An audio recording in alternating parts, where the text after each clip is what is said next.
Olá, eu sou Giovanni de Souza, hoje são 5 de novembro de 2020, são 20 horas e 31 minutos. Lição 10 da classe de adolescentes, a história da igreja para adolescentes. Esta lição é do dia 6 de dezembro de 2020. 6 de dezembro de 2020 é o primeiro domingo de dezembro, portanto é o dia da harpa cristã. E mesmo você sendo adolescente, você certamente tem um hino preferido da harpa cristã. Então você deixa o seu hino aqui nos comentários, o seu hino preferido da harpa cristã, que eu vou deixar um coração para você. Os primeiros passos do Evangelho no Brasil. Evangelho é boas novas? Destaque, porque é melhor sofrer por fazer o bem, se for esta a vontade de Deus, do que por fazer o mal. 1 Pedro capítulo 3, versículo 17. Certamente nós iremos padecer por amor a Cristo, independente da forma que vamos ter um sofrimento, mas independente se são diferentes, e certamente são diferentes os tipos de sofrimento, mas nós sempre iremos padecer pelo Evangelho de Cristo. E aqui vamos falar um pouco sobre a questão do como se iniciou o Evangelho no Brasil. O protestantismo chegou ao Brasil pela primeira vez há mais de 450 anos. Devido à perseguição católica romana na França, o conquistador francês e vice-almirante Nicolau Duran teve a ideia de fundar no Brasil a França Antártica. Essa França Antártica era como se fosse um pequeno espaço que eles conquistaram, né? Que eles conseguiram fazer aqui no Brasil como se fossem deles. Atualmente vemos em todos os países do mundo, ou os principais países do mundo, acabam cedendo de uma forma ou de outra algum espaço seu para outras nações. Acontece, por exemplo, aqui no Brasil com a base militar de Alcântara, no Maranhão, que foi cedido pelo governo brasileiro ao governo americano. Isso aí é só para a gente ter uma ideia. Então nós vemos que ele conseguiu o apoio necessário e em 10 de novembro de 1555, uma esquadra francesa aportou na Baía de Guanabara, no Rio de Janeiro, na ilha de Sergipe, hoje conhecida como Ilha de Villeguignon. Vemos que as coisas acontecem quando alguém toma uma iniciativa. Quando uma pessoa tem visão de algo, uma cosmovisão, por exemplo, uma visão de mundo, uma visão de evangelização, uma visão de chegar a um território, e aqui no caso, no Brasil. Então vemos que tudo há um início, há alguém que iniciou um trabalho. Qual é o trabalho que você, adolescente, está começando hoje para fazer com que o evangelho cresça aonde você mora? O primeiro culto e os primeiros obreiros. O primeiro culto evangélico em nosso país, que na época era conhecido como Terra de Veracruz, foi também o primeiro do continente americano. Esse culto não teve pastores na igreja organizada. Foi algo informal, porém só mais tarde a igreja começaria a ser formada. Era preciso um pastor para o rebanho no Brasil. Bom, até então não tinha nenhum pastor no Brasil, que certamente era algo novo. Então, se era algo novo, ainda não tinha nada aqui ainda. Vemos que houve um culto informal, ou seja, não houve registro, não houve uma liturgia. Foi feito de uma forma, da forma que estava lá, foi feito da forma que eles aprenderam na França, ou em outra situação, em outra cultura. Importa que o Brasil precisava de ter pastores, de ter obreiros, que certamente seriam feitos a partir da pregação do Evangelho. O Evangelho é pregado, as pessoas são formadas no Evangelho e certamente vão crescendo e assim seguem os obreiros. O fim da França Antártica. Na execução de um dos pastores, o carrasco, que tinha pouca experiência, foi auxiliado pelo padre José de Anchieta, segundo a descrição das crônicas dos próprios jesuítas. Apesar do fim trágico da primeira igreja, a semente foi plantada no coração de muitos nativos. Muitas das vezes, quando fazemos alguma coisa e não vemos o resultado na hora, ficamos tristes. Achamos que Deus não está no negócio. Mas nós precisamos compreender que nem tudo é para aquela hora. Precisamos ter maturidade para compreender que tem coisas que vêm depois. A semente foi plantada. Se a semente foi plantada e ela certamente vai brotar, uma hora ela vai brotar. É claro que, apesar das grandes questões de agronegócios no mundo, de tecnologia, não dá para saber qual semente vai brotar e qual não vai. Mas aqui na questão da palavra, a Bíblia diz que em Isaías 55:11, que a palavra de Deus não volta vazia sem cumprir o que lhe apraz, antes prosperará naquilo que ela foi enviada. Então, quando se trata da semente da palavra do Senhor, ela vai ter uma hora que ela vai brotar, ela vai dar fruto. Então, vemos que aqui temos uma lição para nós. Quando nós falamos da palavra com amor, com firmeza, de uma forma bem clara, esta palavra um dia, certamente essa semente, vai brotar um dia. Nós precisamos ter fé nisso. Os holandeses no nordeste do Brasil. A igreja cristã reformada veio ao Brasil com os holandeses e foi expulsa com eles pelos portugueses católicos romanos. A história dessa missão, até guardada em arquivos em Amsterdã e Haia, na Holanda, detalhes dela não são conhecidos hoje devido à pesquisa como a do pastor Frans Leonard. A igreja reformada veio ao Brasil com os holandeses. Os holandeses trouxeram para cá e acabaram sendo expulsos pelos católicos romanos. Sempre haverá essa questão da tradição de quem veio primeiro. Pessoas acreditam que aquilo que veio primeiro é o certo e não é bem assim que as coisas funcionam. Não é porque no caso que a religião cristã começou quando já havia outras, não quer dizer que ela está errada.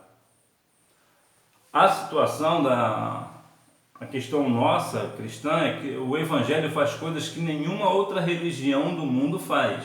Nós temos aí, pelo menos no Brasil, tem cerca de 2.240 seitas e religiões. No mundo são cerca de 80 mil religiões e seitas. Dessas 80 mil, 33 mil dizem que são cristãs. Mas o Evangelho de Cristo é a única que traz transformação de caráter. A pessoa pode ser batizada com o Espírito Santo e com fogo. E o principal é salvo em Cristo e vão morar nas mansões celestiais. Isto só o Evangelho de Cristo traz. Então, apesar dessas coisas, as pessoas acabam se voltando para as questões que eles aprenderam primeiro. Acreditam que porque chegaram primeiro estão corretos, e não é assim. Fidelidade até a morte marca esse período da evangelização no Brasil. Esses dois períodos da presença evangélica no Brasil foram marcados pelo martírio. Os cristãos evangélicos foram mortos, por isso o evangelho só foi começar a se expandir no Brasil no século XIX, com a abertura do país para os missionários estrangeiros. Foi nessa época que foram fundadas as primeiras denominações evangélicas no país. As igrejas anglicana, luterana, congregacional, batista, presbiteriana e metodista. A Assembleia de Deus foi fundada oficialmente em junho de 1911, em Belém do Pará, pelos missionários suecos Gunnar Wingre e Daniel Berg. Vemos então aqui a questão a marca da igreja no Brasil. Quando começou, os primeiros passos, vemos aqui igrejas, por exemplo, como a presbiteriana, a metodista e a batista, além da congregacional, que são muito fortes no Brasil. Pastores super consagrados na igreja presbiteriana, na batista, etc. Também a própria Assembleia de Deus. Vemos que são igrejas cristãs que trazem consigo o Evangelho de Cristo, com métodos diferentes, aqui na questão da liturgia, são diferentes, mas que têm a mesma essência, que é a pregação do Evangelho de Cristo Jesus. E, claro, pessoas que pagaram com a vida a crença no Cristo, e isso acontece até hoje. No mundo hoje, cerca de 8 pessoas morrem por dia por acreditar em Cristo, por professar a sua fé no Senhor. Comungar dos sofrimentos de Cristo. Os primeiros cristãos evangélicos no Brasil sofreram por amor ao Evangelho e, portanto, comungaram dos sofrimentos de Cristo, como fala Filipenses 3,10. Mas o que é comungar dos sofrimentos de Cristo? É participar do sofrimento de Cristo. Jesus sofre quando sua mensagem é resistida, e nós com ele. Nosso sofrimento por amor ao Evangelho tem o sentido de sacrificar-se para ver o bem do próximo e a salvação das pessoas pelo poder do Evangelho.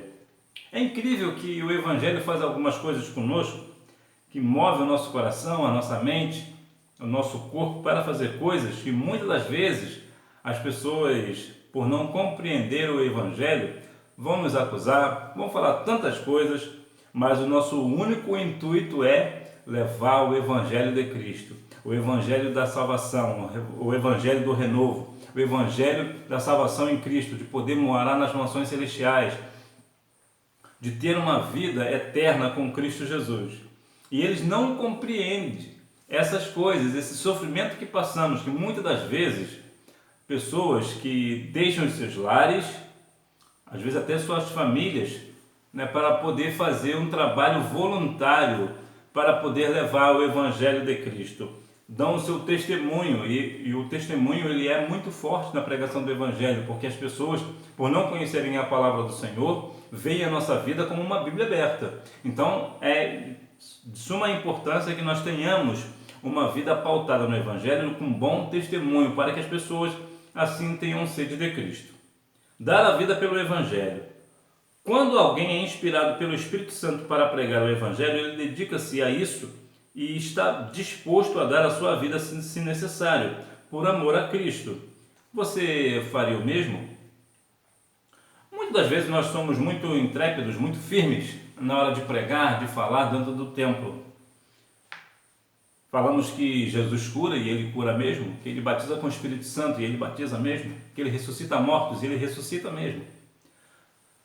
Mas quando isso vem para nós, como um teste de resistência, de ser fiel, então se Jesus cura mesmo, quero ver se cura mesmo, se não curar eu te mato, ou coisas parecidas. Nós daremos de fato a nossa vida pelo Evangelho? Nós morreremos de fato pelo Evangelho de Cristo?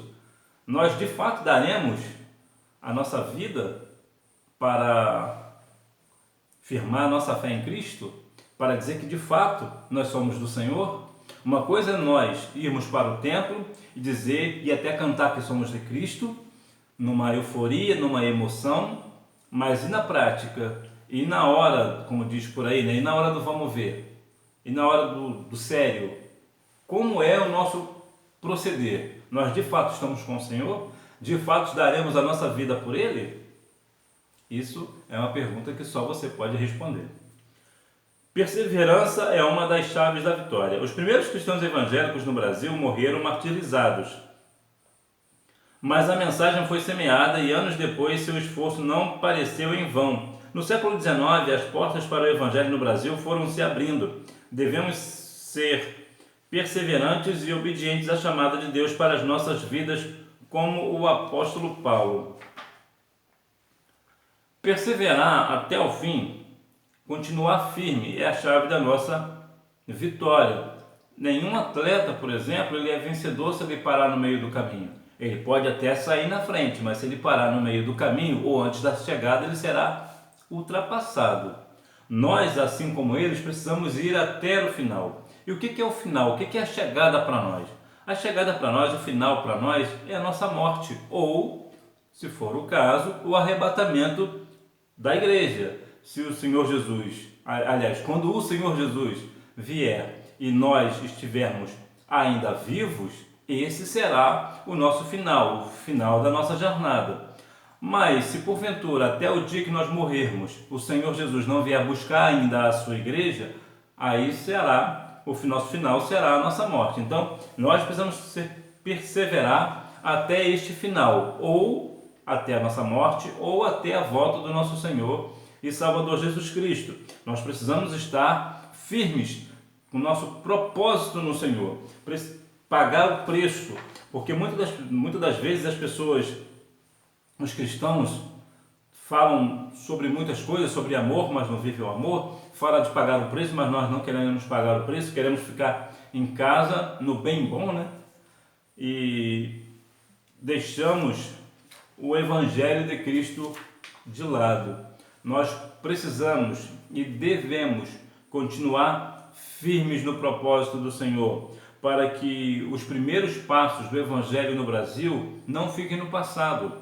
Se alguém deu o primeiro passo, assim como quando nós somos crianças, nós começamos a engatinhar, depois começamos a andar. E nós só vamos parar, claro, salvo por uma enfermidade ou um acidente ou coisa parecida, nós só iremos parar no dia da nossa morte. Então nós devemos fazer da mesma forma, continuar dando os passos, continuar andando. Como a Bíblia diz em Êxodo 14:15, diga ao povo que marche. Aquele que marcha, marcha para frente, ninguém marcha para trás. Então que nós venhamos, como diz também Filipenses 3,14, né? Prosseguir para o alvo. Quem prossegue para o alvo, prossegue para frente. Ninguém prossegue para trás. Então que nós venhamos continuar firmes no nosso propósito de continuar os passos do Evangelho no Brasil. Continuar caminhando firmes, pregando o Evangelho da salvação. Continuar mostrando e vivendo o Evangelho de Cristo. Mostrar que de fato o Senhor Jesus está conosco e nós estamos com Ele. Que nós vamos pagar o preço para que o Evangelho de Cristo seja pregado. O Evangelho de Cristo será pregado por alguém. E quem será que irá pregar o Evangelho? Nós, a Igreja do Senhor Jesus. Nós precisamos fazer firmes, falarmos com sinceridade do Evangelho, falar com firmeza, falar com testemunho de vida do Evangelho de Jesus, falar o quão importante é o Evangelho de Cristo, o quão é agradável estar na presença santa do Senhor. Que nós venhamos a cada dia mais ter no nosso coração esse pensamento e essa atitude de permanecer firmes na caminhada com o nosso Senhor e Salvador Jesus Cristo, porque Ele é o caminho, a verdade e a vida, e ninguém vem ao Pai senão por Ele. E que Deus em Cristo continue abençoando a sua vida e que você tenha uma boa aula e não deixe de ir à Escola Bíblica Dominical, até porque quem faz a escola é o aluno. Tchau!